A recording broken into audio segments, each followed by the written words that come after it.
Hello అండి, చూడండి నేను తాటి రొట్టెని ప్రిపేర్ చేస్తున్నాను. దాటి కోసం ముందుగా తాటి గుజ్జు, కొబ్బరి తురుము తీసుకుని ఉంచుకోవాలి.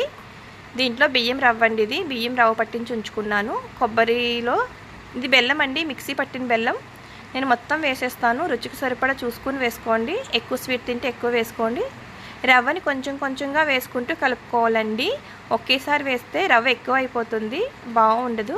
1 కప్పు తాటి గుజ్జుకి 2 కప్పులు బియ్యం రవ్వ వేసుకుని బాగా కలిపేలా కలుపుకోవాలి. ఇలా కలిపిన రవ్వని మూత పెట్టి ఒక అరగంట అయినా ఉంచాలండి. అరగంట కనుక ఉంటే రవ్వ నానుతుంది, రొట్టె తొందరగా ఉడుకుతుంది. నానింది చూడండి. ఇప్పుడు నేను కుక్కర్లో చేస్తున్నా. కుక్కర్లో కొంచెం ఆయిల్ వేసుకుని వాటర్ గ్లాస్ని పెడుతున్నానండి. వాటర్ గ్లాస్ పెడితే మధ్యలో కూడా బాగా ఉడుకుతుంది. దీంట్లో మొత్తం మనం ఇలా వేసేసుకోవాలి. ఫుల్గా వేసాను చూడండి. చక్కగా అంతా బాగా సర్వ్ చేసుకోవాలి. ఇలా కుక్కర్ మూత అలా పెడితే చాలండి. విజిల్ పెట్టినట్టు పెట్టక్కర్లేదు. మధ్య మధ్యలో ఒకసారి చూసాను, ఉడికిపోయిందండి. నాకు కరెక్ట్గా 40 మినిట్స్ టైం పట్టిందండి ఇది ఉడకటానికి. కింద బాగానే కలర్ వచ్చింది, కానీ పైన ఏమైనా కొంచెం పచ్చి ఉంటే కనుక ఇలా పెట్టుకోవాలండి. దోశల పెనం మీద పెట్టుకుని చేసుకుంటే వస్తుంది.